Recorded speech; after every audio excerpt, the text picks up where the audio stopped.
Kung titignan mo yung pupuntahan, di ba parang malayo? Pero pag lilingunin mo yung pinanggagalingan, malayo ka na. Hindi mo malalaman kung hindi ka susubok. Ang buhay ay isang malaking sugal.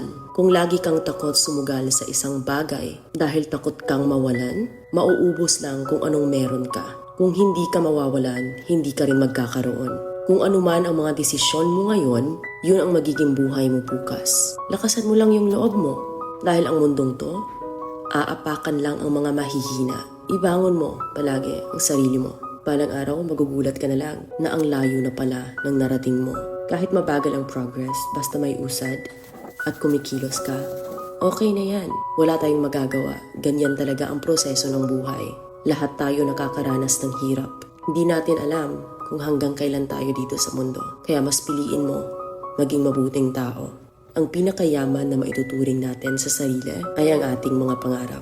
Kapag handa kang abutin yung mga pangarap mo, hinding-hindi ka maghihirap. Kung lagi kang may pinagdaanan sa buhay or pagsubok, pruweba lang yan na isa kang magiting na sundalo. Sa mga pagsubok, diyan ka aangat, diyan ka babaguhin. Yung tatag mo kung paano ka mag-ayos ng problema. Hindi ka magtatagal sa mundo. Lubos-lubusin mo na. Gawin mo yung mga bagay na handang iangat ang sarili mo. Huwag mo isipin yung mga sinasabi ng iba at huwag na huwag kang panghihinaan ng loob dahil lahat ng tao ay may iba't ibang desisyon at iba't ibang sitwasyon. Huwag ka lang mawalan ng pag-asa. Hindi mo naman kailangan madaliin lahat. May proseso ang bawat ganap mo sa buhay. Alam mo kung ano yung nakakapagod? Ang palaging patunayan ang sarili mo sa ibang tao. Sa mundong to, piliin mo ang hindi magarbo. Keep it low-key ka lang. Simple. Na kahit na alam mong meron ka, hindi ka babaguhin ng pera. Kasi lahat ng yan ay isang pansamantala lang. Pagpatuloy mo lang.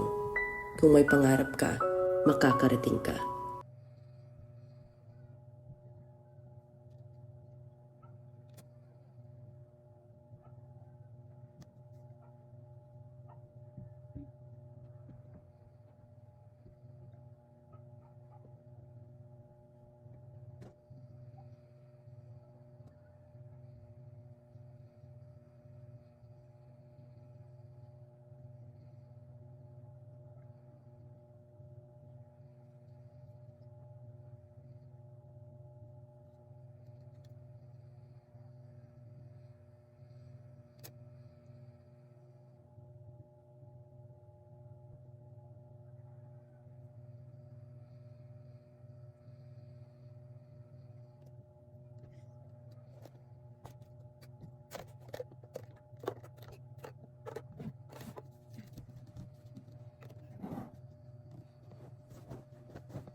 Jangan saja, Ma.